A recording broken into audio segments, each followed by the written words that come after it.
Welcome, everyone. Today, we're cracking open a fascinating technological time capsule, but, it's one that is surprisingly vibrantly alive today.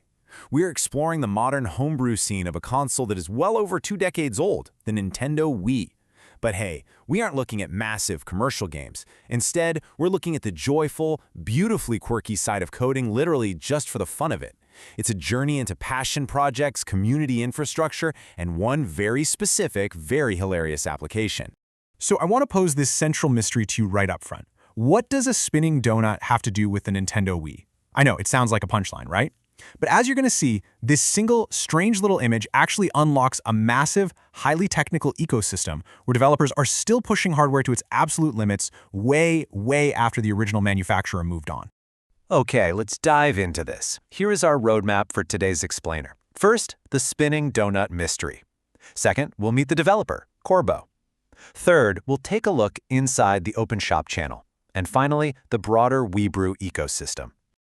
Section 1. The Spinning Donut Mystery. A hilariously simple piece of software. So, this quirky app originated as Wii Donut, which was a port of Andy Sloan's famous piece of code called Donut.c. It was initially brought to the Wii by a developer named Jorn Mon. Now, if you go to the official Homebrew wiki page for it today, right under the feature section, you'll find this incredible description. A spinning donut. That's it. Well, it does have a blue box at the bottom too. I absolutely love this. It completely establishes the pure, joyful absurdity of this corner of the homebrew community. It's not about profit or utility. It is art for art's sake. It's just a developer asking, hey, can I make this old hardware render this specific, pointless thing? And the answer is a resounding, triumphant yes. And it gets even better. Take a look at the documented bugs. There is only one. The donut freezes after running for some time. But the absolute best part? It's specifically noted that this happens on all platforms, not just the Wii. It's a universal freezing issue. It is such a charming reminder that software development, especially homebrew, is just a messy, beautifully imperfect science. Section 2. Meet the developer, Korbo, the coder behind the modern Wii Donut. While the original Wii Donut is great, let's focus on the incredibly prolific coder who took this concept and built a currently active application called Korbo's Donut Shop. And this brilliantly illustrates Korbo's credibility. 886. That's the number of stars Korbo has accumulated across 88 different repositories on GitHub. To put that into perspective, people are seriously paying attention. This is a highly respected contributor in the tech space. Digging into Korbo's penned repositories, we can see some serious development muscle being applied across completely different hardware ecosystems. They contribute to Twilight Menu, which is a C++ replacement menu for the Nintendo DSi. They work on the PSBBN Definitive Project, using shell scripts for the PlayStation Broadband Navigator, and then, right alongside those major utility projects is Korbo Donut, written in C. Korbo is applying the exact same rigorous engineering to a spinning donut as they do to custom operating system menus. And we're talking about current, highly active development here. Korbo's GitHub profile shows 328 contributions in the past year alone. If you look closely at the activity, there's a massive burst happening right now in May of 2026. On May 29th, they pushed 7 different contributions. This proves, without a doubt, that the Wii homebrew scene isn't just some nostalgic archive. It is a living, breathing workspace today. Section 3. Inside the Open Shop channel. Distributing homebrew over Wi-Fi.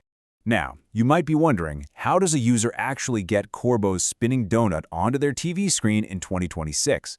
Well, they use the Open Shop channel, an open-source homebrew repository designed specifically for the Nintendo Wii. What's really interesting is the sheer scale of support for such a tiny application. Korbo's Donut Shop is sitting at version 5.2.0, released just days ago on May 2, 2026. It is a tiny, incredibly efficient 2.2 megabytes, and it's just for the base Wii. Actually, scratch that. Korbo ensured it also runs on the virtual Wii mode on the Wii U and even the stripped-down Wii mini console. The hardware support goes even further than that. The listing details that Korbo's Donut Shop supports standard Wii remotes, sure, but it also accommodates classic GameCube controllers and allows loading via high-capacity SDHC cards. The level of robust, careful engineering that went into handling all of these different peripherals for an app that literally just spins a visual donut is nothing short of incredible. It's an absolute masterclass in thorough programming. Section 4. The Homebrew ecosystem. The infrastructure behind the hobby. You see, the Open Shop channel is just one piece of a much larger puzzle maintained by thousands of enthusiasts. This entire community relies on a highly structured infrastructure.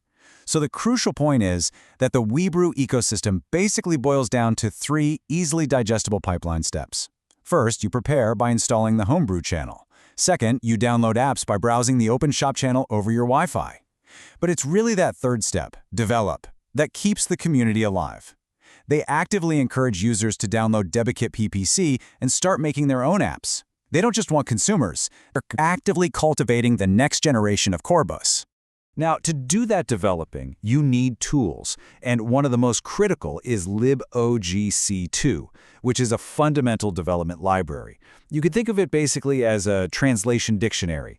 It allows a developer who's writing code on a modern PC to actually talk to the specific, complex hardware of the Wii console, to make the graphics chip draw shapes or make the controller rumble.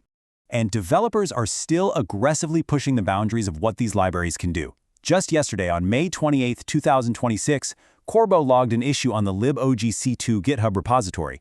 They wrote, "I've been trying to port my Homebrew app to libogc2, but I've realized that I currently cannot without losing a fundamental feature, 24-bit ANSI color. This is just amazing.